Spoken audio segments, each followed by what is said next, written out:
Enjoy yourselves. My name is Ian James. I am a co-founder of a group called Freedom Ohio. Freedom Ohio is a statewide nonprofit organization that was started to repeal and replace the 2004 marriage ban. Now, those of you that remember the 2004 marriage ban, that was a crass political ploy that was brought up by Karl Rove, right? Karl Rove said there's a good way to get George Bush reelected in Ohio, and as if we have a marriage ban on there. We stop the gays from getting married because, whew, that's scary, right? The gays get married, I don't know what's going to happen, but I don't want to know, right? I want to stop it right now. So Ohio voted 68-32 in 2004 to stop anybody of the same gender from being able to get married. Since then, a lot of things have changed. 13 states around the country now have marriage equality. That's where people of the same gender, opposite gender, have the right to get married in a courthouse, at a house of worship, where the house of worship agrees with them getting married and says, you know what, you love each other, you're committed to each other, we want to make sure that you have the right to care for, protect each other, and we're going to let you get married. 6 Indian tribes now have, in their territories, now allow marriage equality. 54% of Ohioans, according to the Columbus Dispatch, not a liberal rag at all. At all. 54% of the Ohioans in the Columbus Dispatch poll recently said that they support the Freedom to Marry and Religious Freedom Amendment. 40% opposed. Now, why do people like our amendment, our 46-word amendment? I think it's because it's really simple. It's 46 words, first of all. It'll be one of the shortest constitutional amendments in the Constitution. We're seeking to place it on the ballot next year and have a conversation with Ohioans about why marriage matters.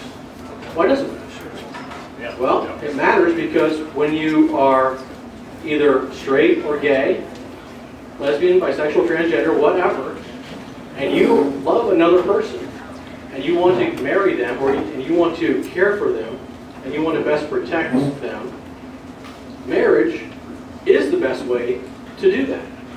You could have a stack of papers 40 feet high as a contract that says, these are the things that you're going to have rights conveyed to you, and you can have it notarized, you can go get a judge, you can have it signed. A lot of people do it. But they pale in comparison, and they never reach the same qualities and significance and rights and protections that this marriage ring provides. And you get the marriage ring by getting married. Maybe you can go get one that's costume, but it's just a costume. But in Ohio, when people get married at their house of worship, I mean, what's the preacher's kid? The preacher can marry whoever they want to marry.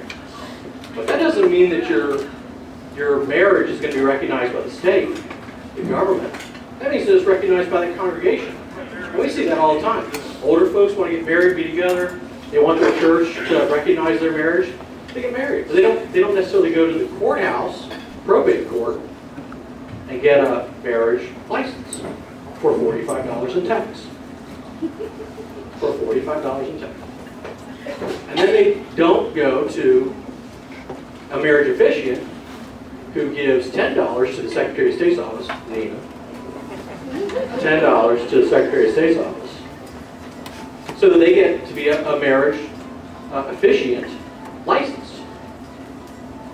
And the next step, when you have your license to marry and you go to a marriage officiant, is to go, once you have the marriage, is to take that marriage certificate and file it with, not the church, you file it with the probate court. Right? And that's so that the government understands the relationship you've got. So if you've got a relationship with your house of worship, that's absolutely one thing. And faith is so critically important to Ohioans and people around this country that when we put our amendment together, we said, look, we want to make sure that everybody has that right to marry the person they love that we make sure that we respect and we protect religious freedom, right? Because we want to make sure that if your church, your house of worship doesn't support marriage of anybody, two people, it doesn't matter if they're same or opposite sex couple, they should have the right to say, you know what, not for us. We don't want to do that thing. And we see that a lot with the Catholic Church, where they say, we're not marrying people that are of a different faith. We see that with Protestant churches. We see that with non-denominational churches. I mean, that's part of faith. That's part of our values as Ohioans, for sure. So when we crafted our 46-word amendment, we said, let's make it real simple to understand. So it's in the state of Ohio, 2 consenting adults shall have the freedom to marry, as long as they're not second cousin or closer to second cousin, not having a husband or wife living. So I'm an Appalachian.